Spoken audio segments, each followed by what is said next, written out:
नमस्कार प्रिय विद्यार्थियों, मैं Mahavir Singh associate professor government Lohia college Churu आप सभी विद्यार्थियों का स्वागत करता हूं। प्रिय विद्यार्थियों, आज के इस व्याख्यान में हम एक ऐसी समस्या पर विचार करेंगे जो अधिमान अंशों के शोधन से संबंधित है और उस समस्या में अधिमान अंश पूर्ण प्रदत्त नहीं है, अधिमान अंश में बकाया मांग भी है, फुल्ली कॉल्ड अप भी नहीं है, उनका शोधन लाभों से भी किया जाता है, नए अंशों के निर्गमन से भी किया जाता है और नया निर्गमन प्रीमियम पर भी होता है, शोधन पर भी प्रीमियम है। तो शोधन संबंधी समस्त प्रावधानों को सम्मिलित करते हुए एक समस्या है जिसमें सभी बातें एक साथ क्लियर हो जाएंगी। ये समस्या आपके सामने है जिसमें दो तरीके के रेडीमेबल प्रेफरेंस शेयर्स हैं। पहले वाले में फुल्ली कॉल्ड अप हैं, लेकिन उनमें 100 अंशों का धारक है, उसने 25 रुपये की लास्ट कॉल पेमेंट नहीं की है, यानी कॉल सिनेरियर है। दूसरे वे अधिमान अंश हैं जिन पर अभी केवल 75 रुपये ही मांगे गए हैं, यानी कॉल्ड अप ही 75 हैं, और इसके बाद में इक्विटी शेयर्स हैं और security premium, capital reserve, general reserve है, डिविडेंड इक्वलाइजेशन रिजर्व है, ये संचय का शेष दिया हुआ है। अब जो कुछ बातें इसमें नीचे दी गई हैं वो पहले अपन ध्यान से उनको पढ़ लेते हैं, जिसके हिसाब से अपन शोधन संबंधी कार्रवाई को आगे बढ़ाएंगे। ये कहता है कि 100 रुपये वाले 909% पूर्वाधिकार अंशों को 10% प्रीमियम पर निर्गमित करना है। तो चलिए कोई बात नहीं, तो निर्गमित करने के लिए कहा है तो निर्गमन संबंधी प्रविष्टि अपने को करनी है। 100 रुपये वाले 1012% ऋण पत्र समूल्य पर निर्मित करने हैं। चलिए ये भी काम होगा। अंशों में विनियोगों को 105 रुपये की दर से बेचना ही है। 1 लाख रुपये के पुस्तक मूल्य के भवन को 10,000 रुपये हानि से बेचा गया है। लाभांश वितरण योग्य लाभ और संचयों को शोधन के लिए यथासंभव अधिकतम उपयोग करने के बाद पूर्ण प्रदत्त अधिमान अंशों के शोधन के लिए आवश्यक न्यूनतम परंतु अधिक नहीं, मतलब कम से कम अपन कितने कर सकते हैं, इक्विटी अंशों का निर्गमन 20% प्रीमियम पर किया जाना है।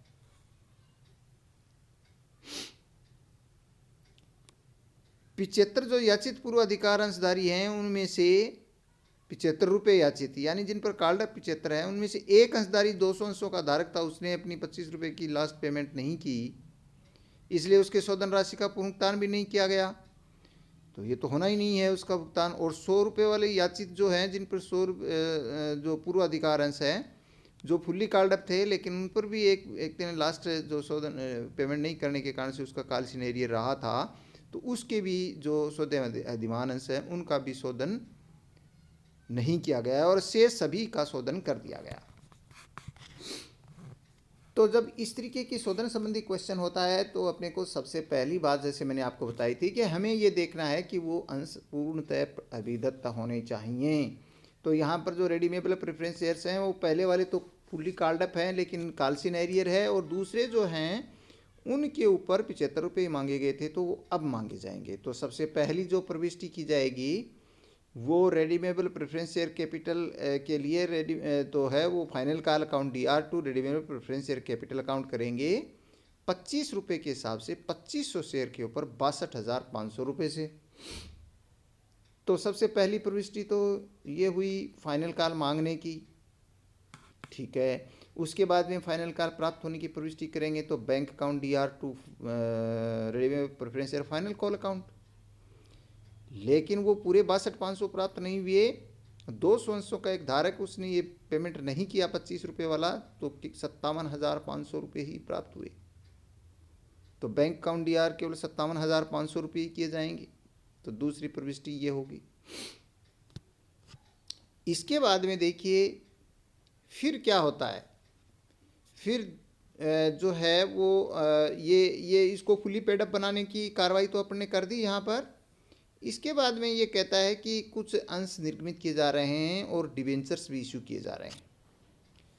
चलिए साहब, bank account D R to preference share application हो जाएगा, to 9% preference share application account और टू 12% डिवेंचर एप्लीकेशन अकाउंट हो जाएगा।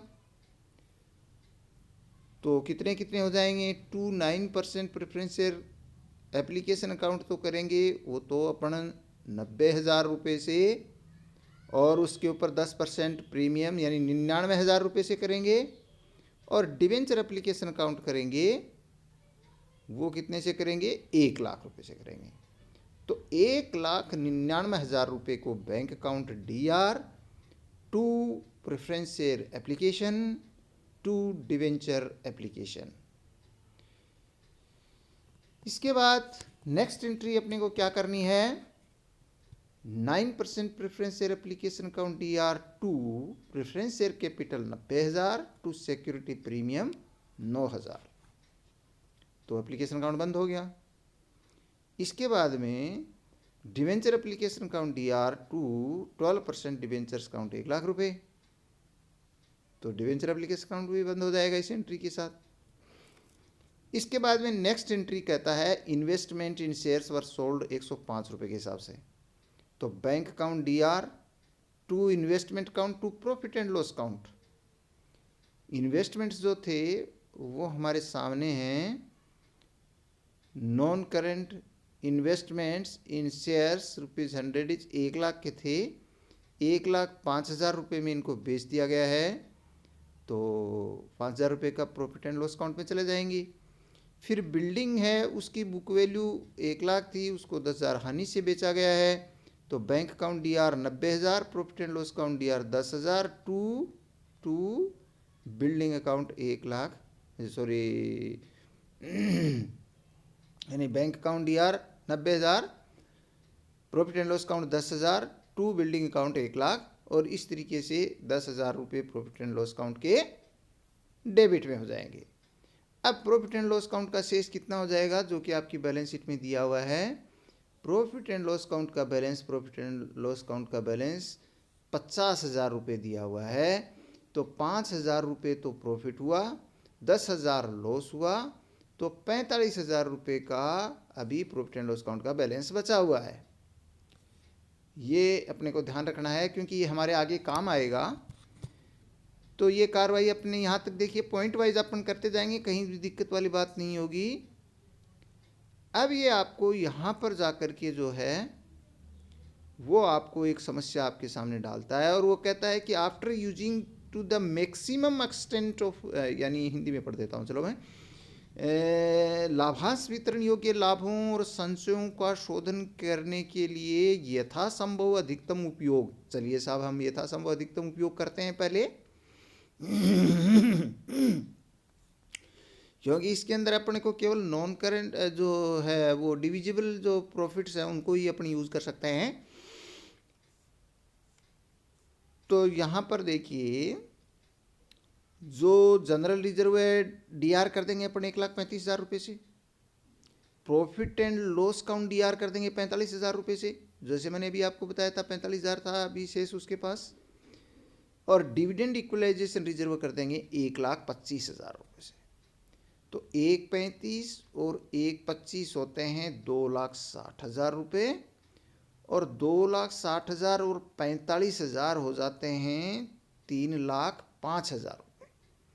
तो 3,05,000 रुपये इनको डी आर करके कैपिटल रिडम्पशन रिजर्व अकाउंट में ट्रांसफ़र कर देंगे। बिल्कुल आप एक स्टेप बाय स्टेप कहानी की तरह चलें, कहीं गलती नहीं होगी। हमें जनरल रिजर्व को डेबिट करना है, प्रॉफिट एंड लॉस अकाउंट को डेबिट करना है, लेकिन अपने को देख लेना कि पी एंड एल अकाउंट का बैलेंस कितना बचा हुआ है, वो लॉस और प्रॉफिट को एडजस्ट करने के बाद। और डिविडेंड इक्वलाइजेशन रिजर्व को। तो 3,05,000 रुपये जो है वो डिविडेंड इक्वलाइजेशन सॉरी इसमें dividend sorry capital redemption reserve में डाल दिए जाएंगे। अब देखिए कैपिटल रिडम्पशन रिजर्व में हमने 3,05,000 रुपये डाल दिए। अब हमारे सामने एक प्रश्न उत्पन्न होता है, और जो प्रश्न जो है वो ये है कि वो कहता है कि जो ये प्रॉफिट काम में लेने के बाद पूर्ण प्रदत्त अधिमानसों के शोधन के लिए आवश्यक न्यूनतम परंतु अधिक नहीं, ये शब्द बड़ा इंपॉर्टेंट है, न्यूनतम परंतु अधिक नहीं इक्विटी अंशों का निर्गमन 20% प्रीमियम पर किया गया। यहाँ ये जो लाइन है न्यूनतम वाली, ये मैं आपको क्लियर कर देता हूँ। ये क्या कहती है, जैसे एक इसमें स्पष्ट बात मैं बता देना चाहता हूँ कि यदि कोई एरियर होता है, यानी कोई जो है वो कालसीन एरियर अगर रह जाता है, जैसे यहाँ पर कुल कालसीन एरियर कितना रहा, कुल कालसीन एरियर पहले वाले जो शेयर थे वो उनमें जो 100 शेयर थे उन पर 2,500 रुपये का कालसीन एरियर था, और दूसरे वाले जो 200 शेयर थे उन पर 5,000 रुपये का कालसीन एरियर था। तो इस प्रकार से 7,500 रुपये का इसका कालसीन एरियर रहा। तो यहाँ पर यह कहने का अभिप्राय है कि न्यूनतम अगर की कोई बात नहीं होती तब हम क्या करते, और न्यूनतम अंश जारी करने हैं तो हम क्या बात यहाँ पर करेंगे। तो इसके अनुसार जब अपन चलेंगे तो जो 30,000 रुपये की जो पूंजी है, यानी 200 शेयर की और 100 शेयर की, तो 300 शेयर की कुल कैपिटल अकाउंट में ट्रांसफ़र हुआ 30,000 रुपये।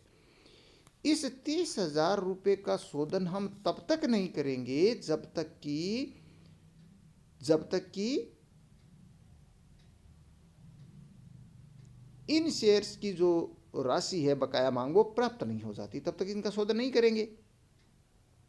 और हम जो हमारा फॉर्मूला है कि कितने लाभों से लेने हैं और कितने नए अंश निर्मित करने हैं, उस फॉर्मूले के लिए भी इस 30,000 को बाहर कर देंगे। तो कहने का मतलब क्या हुआ कि कुल जो शुद्ध अधिमान अंश पूंजी 5 लाख रुपए की थी, उसमें से हम ये 30,000 अलग हटा देंगे, तो हम केवल 4,70,000 रुपये के लिए ही व्यवस्था करेंगे। यानी 4,70,000 रुपये के लिए ही शोधन की व्यवस्था हम करेंगे। यद्यपि इनको पेमेंट करना होगा वो बाद में किया जाएगा, जब भी वो पेमेंट भुगतान कर देंगे, और उस टाइम यदि कोई रिक्वायरमेंट ऐसी रही तो हम उस वक्त बाकी राशि जो है 30,000 वाली वो कैपिटल रिडम्पशन रिजर्व में उस समय के लाभों से कर देंगे। जब वो पेमेंट करेंगे तो वो कंडीशन वहाँ पूरी कर ली जाएगी।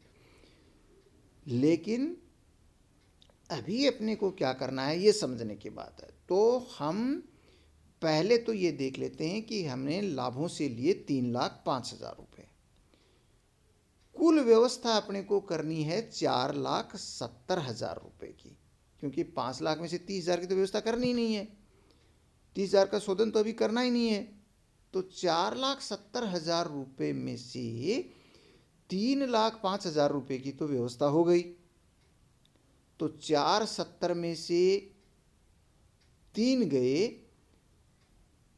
तो 170 रहा, और 170 में से 5,000 गए तो 65 रहा। यानी 3,05,000 रुपये अपने कम कर दिए, तो 1,65,000 रुपये की व्यवस्था अपने को नए अंशों से करनी है। लेकिन उसमें से पूर्व अधिकार अंश पहले भी वो निर्गमित कर चुका, पहले उसने 90,000 के पूर्वाधिकार अंश निर्गमित कर चुका। तो अब आप देखिए 1,65,000 रुपये की व्यवस्था अंशों से करनी थी, उसमें से 90,000 की व्यवस्था तो कर चुका पहले ही कैपिटल जारी करके। तो अब व्यवस्था उसको कितनी करनी है, 75,000 की। एक बार मैं फिर से बता देता हूं आपको कुल उसको शोधन करने की व्यवस्था करनी है 5,00,000 माइनस 30,000 यानी 4,70,000 की। 4,70,000 की व्यवस्था कैसे करेगा? लाभों से प्लस नई पूंजी से। लाभों से ले ली उसने 3,05,000 रुपये। अब बाकी रहेगा पूंजी से। 3,05,000 कम करने के बाद 1,65 आता है। 1,65 में से ये उसको नए अंश जारी करके करना है, लेकिन उसमें से 90,000 तो वो पहले ही जारी कर चुका, 9% नए अंश। तो अब बाकी बच गए 75,000। तो 75,000 रुपये के अंकित मूल्य के नए समता अंश उसको जारी करने हैं। तो यही एक ऐसा पॉइंट है जिसको आपको ढंग से समझना है। ये 75,000 रुपये जो हैं वो इसकी नई समता अंश पूंजी होगी, और उस नई समता अंश पूंजी को जारी करने की जो प्रविष्टि की जाएगी वो प्रविष्टि bank account DR to equity share application account 75,000 plus 20%, 15,000 उसका सिक्योरिटी प्रीमियम हो जाएगा। तो इस तरीके से 90,000 रुपये से bank account DR to equity share application account हो जाएगा। Equity share application account DR 90,000 to equity share capital account 75,000 to security premium 15,000। ये दो प्रविष्टियां अंशों के निर्गमन की कर देंगे। अब तक हमने क्या किया? पूर्णतः प्रदत्त करने की प्रविष्टि की, नए पूर्वाधिकारांश जो जारी किए गए थे उनकी प्रविष्टि की, ऋण पत्रों के निर्गमन की प्रविष्टि की, अंशों को बेचा, विनियोगों को बेचने की, भवन को बेचने की, कैपिटल आइटम से रिजर्व में ट्रांसफर करने की, और अब हमने अंशों की संख्या ज्ञात करके नए अंशों का निर्गमन किया। तो नए जो निर्गमित अंश हैं वो 75,000 के जो हैं तो 10 रुपये वाले इक्विटी अंश हैं, तो 7,500 नए इक्विटी अंश जारी किए जाएंगे, 20% प्रीमियम पर होंगे। पहले जितने इक्विटी शेयर थे उनमें 7,500 और जुड़ जाएंगे जो कि नई बैलेंस शीट में आएंगे। अब क्या होगा? अब हम करेंगे शोधन। शोधन करने के लिए हमें क्या करना है? पहले यहाँ पर एक बात और है कि जो अगर उसका शोधन, चूंकि ये शोधन किस पर कर रहा है? प्रीमियम पर शोधन कर रहा है।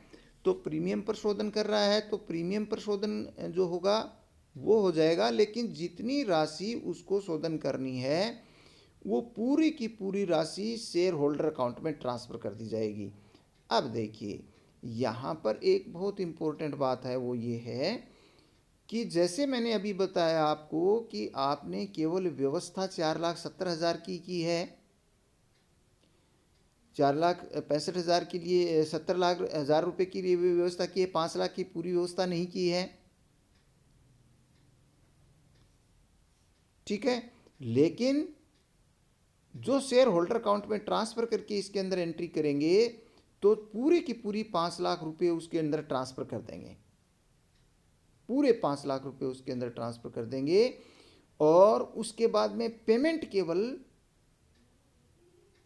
5 लाख रुपये ट्रांसफ़र करने का मतलब पूरे 5,000 अंशों की राशि को शेयर होल्डर अकाउंट में ट्रांसफ़र कर देंगे। लेकिन इनको जो पेमेंट है वो पेमेंट अभी नहीं किया जाएगा जब तक कि वो पूर्ण प्रदत्त नहीं हो जाते हैं। पूरा पेमेंट पर प्राप्त नहीं हो जाएगा तब तक उनका शोधन नहीं किया जाएगा। इसलिए एंट्री जो शोधन की है वो पूरे 5 लाख रुपए की शोधन की एंट्री करेंगे। तो preference share redeemed preference share capital account DR, premium on redemption account DR to preference shareholder account कर देंगे। जितनी राशि उनको देनी है वो पूरी की पूरी राशि प्रेफरेंस शेयर होल्डर अकाउंट में डाल देंगे। और ये जो प्रेफरेंस शेयर होल्डर हैं उनमें से 4,700 जो प्रेफरेंस शेयर होल्डर्स हैं उनका तो पेमेंट कर देंगे कैश, और बाकी जो 300 प्रेफरेंस शेयर होल्डर हैं वो एज ए करंट लाइबिलिटी शीर्षक के अंतर्गत वो पड़े रहेंगे, क्योंकि उन्होंने कुछ पैसा तो दे ही रखा है ना। लास्ट 25 रुपये के हिसाब से जो किस्त बनती है 7,500 रुपये की, जो लास्ट की जो 300 शेयर के ऊपर की किस्त है, वो किस्त उन्होंने नहीं दी। बाकी किस्त तो उनकी पेमेंट हो ही चुकी है, इसलिए वो एक तरह से क्रेडिटर के रूप में वो विद्यमान रहेंगे, और इसलिए उनका जो पैसा क्रेडिटर के रूप में होगा वो पैसा बाद में उनको जब भी वो 25 रुपये पेमेंट करेंगे पूरा पेमेंट हो जाएगा। तो वो एज ए क्रेडिटर्स के रूप में यानी करंट लाइबिलिटीज़ के रूप में वो विद्यमान रहेंगे।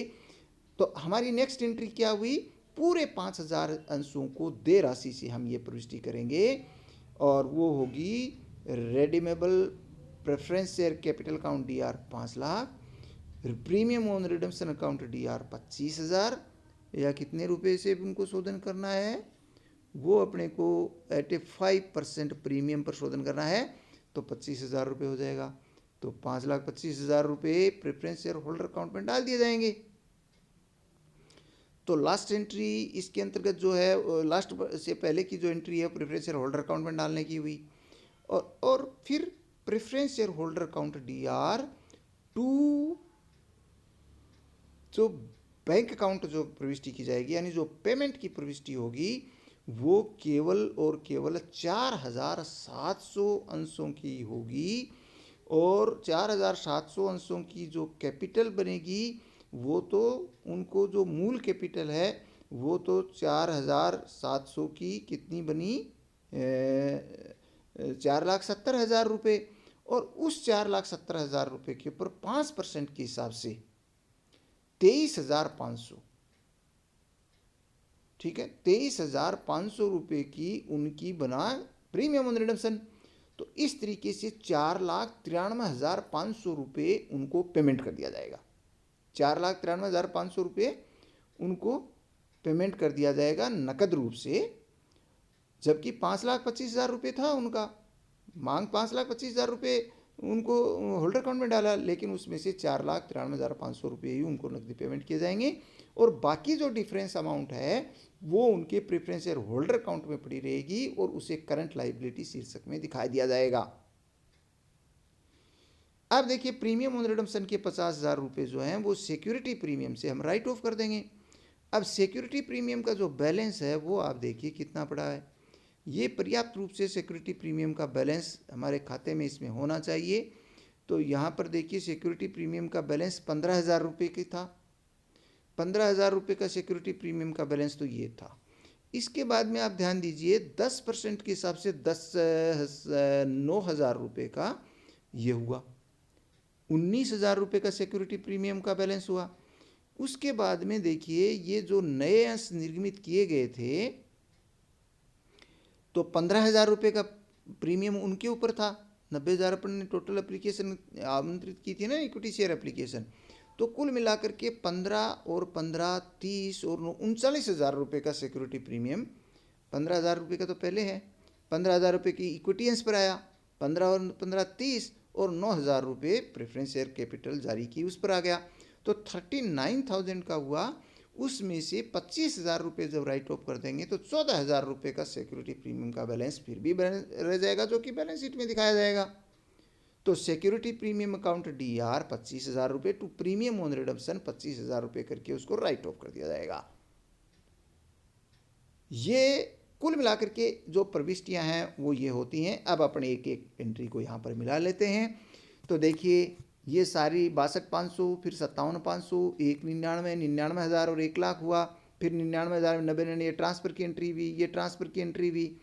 और इसके बाद में देखिए ये bank account DR, investment account, profit and loss, ये 1,05,000 में ये बेची गई थी, ये था। फिर 10,000 के लॉस से बेचा गया।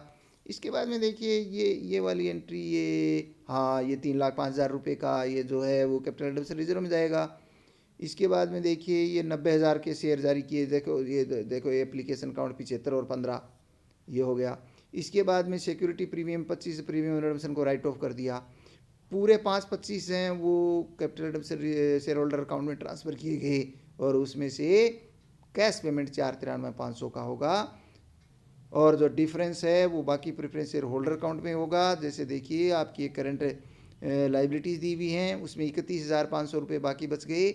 5/25 में से ये 31,500 रुपये जो हैं उसमें से 31,500 रुपये का उनको कुल देना है, लेकिन 7.5 तो उन्होंने दिए ही नहीं है, इसलिए एक्चुअल लाइबिलिटी उनकी 24,000 रुपये की रहेगी। ये इंपॉर्टेंट बात है जो आपको शो करते टाइम दिखाना है कि 31,500 रुपये पूरे थोड़े मांग रहे हैं, वो पूरे नहीं मान रहे हैं, उनको तो पूरे देने कर दिए 5/25। तो 31,500 में से 7.5 तो उनके दिए हुए है ही नहीं, काल सीने एरियर है उनका।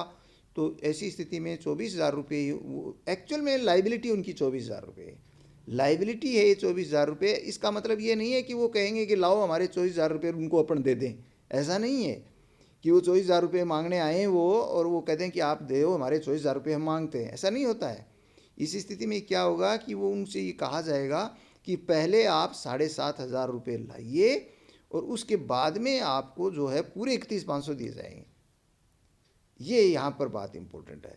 तो उनके जो क्योंकि जब उनका जब नहीं वो पेमेंट करते हैं तो ये नहीं होता कि बाकी राशि उनको पेमेंट कर दी जाती है, ऐसा नहीं होता है। वो राशि पेमेंट करते हैं पहले 7.5, उसके बाद में उनको पूरी राशि 31,500 दी जाएगी।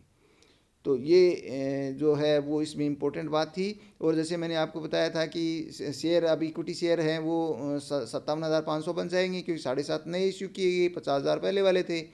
तो अब आप देखिए इसमें और तो सब चीज़ें वैसे की वैसी रही, केवल 9% प्रेफरेंस शेयर 90,000 के हुए, इक्विटी शेयर कैपिटल 575 की हो गई, कैपिटल रिडम्पशन रिजर्व 3,05,000 का ट्रांसफ़र किया था, वो ये ऐसा कैसा आ जाएगा। सिक्योरिटी प्रीमियम के 14,000 मैंने आपको कहा था, अभी 39,000 टोटल होता है, 25 हमने राइट ऑफ कर दिया तो 14,000 रुपये शेष रह जाएंगे। कैपिटल रिजर्व 25,000 ऐसा कैसा रह जाएगा। और 12% के डिवेंचर्स हैं चूँकि नए इश्यू किए गए थे वो आ जाएंगे। और कालसी एरियर वगैरह ये करने के बाद टोटल 13,33,000 आ जाएगा। आपको एक बैंक अकाउंट बनाना है, उस बैंक अकाउंट में जितनी राशि बैलेंस थी, जितना पेमेंट किया, कितना रिसीट किया, उसका सारा का सारा जो बैलेंस है वो आपको बैंक अकाउंट में लिखने के बाद, और उसके बाद में ये जो फिक्स्ड एसेट्स वगैरह करंट एसेट्स सारी लिखने के बाद में इसका जो टोटल है वो 13,33,000 रुपये के बराबर इसका हो जाएगा। तो ये जो है इसको फॉर्मेट में आपको बनाना है। जैसे इक्विटी एंड लाइबिलिटीज़ में शेयर होल्डर फंड आता है, फिर नॉन करंट लाइबिलिटीज़ आती हैं, करंट लाइबिलिटीज़ आती हैं। तो इसी शीर्षक के अंतर्गत आपको इसमें भी आपको देना है। जैसे एसेट्स के अंदर भी जो है नॉन करंट एसेट्स और करंट एसेट्स, इन्वेस्टमेंट्स और करंट एसेट्स जैसे आपके आते हैं, वो इसके अंतर्गत जो हेडिंग्स हैं वो इसके अंदर होंगे, और इसके हिसाब से ये जो है वो उनको शो किया जाएगा संपत्तियों और दायित्वों को। तो यहाँ पर अपने जो है वो सारी जो चीज़ें हैं उनको इस क्वेश्चन के अंदर लगभग सारी औपचारिकताएं हैं वो पूरी हो गई हैं। और यहाँ पर जो महत्वपूर्ण बात थी वो यही थी कि काल सीनियरी के बारे में कैसे ट्रीट करते हैं, काल सनपेड के बारे में हम कैसे ट्रीटमेंट करते हैं, और जो नए अंशों को निर्गमन करते हैं उनका किस तरीके से ट्रीटमेंट होता है। ये सारी जो बातें हैं वो इस पूरे क्वेश्चन के अंदर क्लियर हो गई हैं। तो आज के लिए इतना ही, बहुत बहुत धन्यवाद। आज से हमारा ये जो एक प्रॉब्लम इसके अंदर और डिस्कस करेंगे, आप ध्यान रखना आगे, जिसमें कुछ जो कंसेप्ट पीछे बताए गए थे उन जो छूट गए हैं उनसे संबंधित कुछ एक प्रॉब्लम अपन और डिस्कस करेंगे। तो आज के लिए इतना ही, बहुत बहुत धन्यवाद।